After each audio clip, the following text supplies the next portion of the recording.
അസ്സലാമു അലൈക്കും വറഹ്മത്തുള്ളാഹി. അങ്ങനെ നമ്മുടെ ഉള്ളാൾ സിയാറത്ത് യാത്രയുടെ 4ാമത്തെ എപ്പിസോഡാണ് ഈ വീഡിയോ. ഇപ്പോൾ സമയം രാവിലെ 8:45.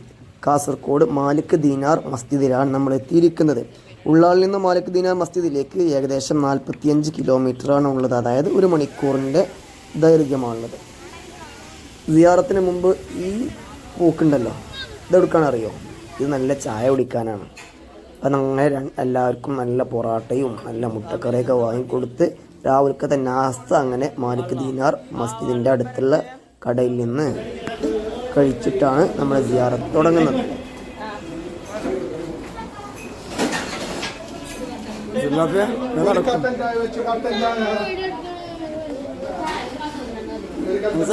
വളർന്നോ?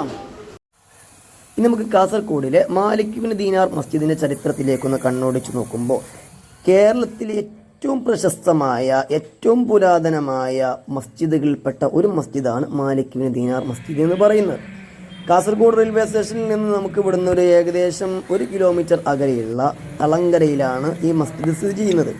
മഹാനായ 2ാം ഖലീഫയായ ഉമർ റളിയല്ലാഹു അൻഹുവിൻ്റെ ഭരണകാലത്ത് ഇസ്ലാമിക പ്രബോധനത്തിന് വേണ്ടി അറേബ്യയിൽ നിന്നും കേരളത്തിലേക്ക് എത്തിയ മാലിക് ബിൻ ദീനാറും അവിടുത്തെ അനുയായികളും കൂടി നിർമ്മിച്ചതാണ് ഈ മസ്ജിദ്. അവരിവിടെ 10 പള്ളികളാണ് ഉണ്ടാക്കിയത്. അതിൽ 8ാമത്തെ പള്ളിയാണ് ഈ മാലിക് ബിൻ ദീനാർ പള്ളി എന്ന് പറയുന്നത്.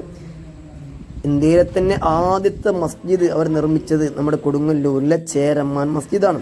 AD 600 കാലഘട്ടത്തിലാണ് ഈ മാലിക് ബിൻ ദീനാർ മസ്ജിദ് അവർ നിർമ്മിക്കുന്നത്. അതായത് 1400 കൊല്ലങ്ങൾക്ക് മുമ്പ് ഹിജ്റ. മഹാനായ മാലിക് ബിൻ ദീനാർ റളിയല്ലാഹു അൻഹു മഖ്ബറയും നമുക്ക് ഇവിടെ കാണാൻ കഴിയും. അല്ലാഹു അവരുടെ ബർക്കത്ത് കൊണ്ട് നമ്മളൊക്കെ രക്ഷപ്പെടുത്തി തരട്ടെ.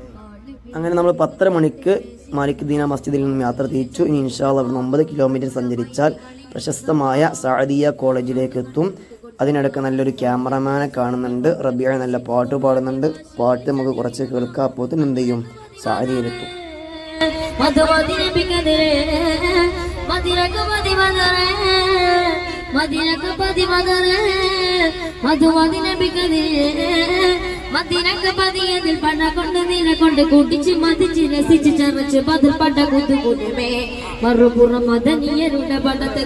അങ്ങനെ ഉത്തര കേരളത്തിലെ ഏറ്റവും പ്രശസ്തമായ സഅദിയ കോളേജിൽ ഞങ്ങൾ എത്തിച്ചേർന്നിരിക്കുകയാണ്. നിരവധി വിദ്യാർത്ഥികൾ ഇവിടെ പഠിക്കുന്നു, പഠിച്ചിറങ്ങുന്നു. മഹാനായ നൂറുൽ ഉലമ എം എ ഉസ്താദിൻ്റെ സ്ഥാപനമാണ്. മഹാനായ നൂറുൽ ഉലമ എം എ ഉസ്താദിൻ്റെ മഖ്ബറയും ഇവിടെയാണ് സ്ഥിതി ചെയ്യുന്നത്. ഞങ്ങൾ നല്ല വെയിറ്റിങ്ങിലാണ്. കാരണം എന്താ അറിയുക, നമ്മുടെ സ്വതന്ത്ര ഉസ്താദായ മുഹമ്മദ് അലി സഅദി ഉസ്താദ് ഇവിടെ നിന്ന് പഠിച്ചിറങ്ങിയ ആളാണ്. ആ മൂപ്പരൊക്കെ എയർഫിൽ വല്ല ചായയും വെള്ളമോ ഒക്കെ എന്തെങ്കിലും കിട്ടുന്നുള്ള പ്രതീക്ഷയിലാണ്. പ്രതീക്ഷ തെറ്റിയിട്ടില്ല. മൂപ്പരെന്നെ മുൻകൈയെടുത്ത് മൂപ്പരെന്നെ നമ്മളെ മുമ്പിലൂടെ നല്ല വെള്ളം ഇങ്ങനെ കൊണ്ടുവരുന്ന കണ്ടങ്ങൾ.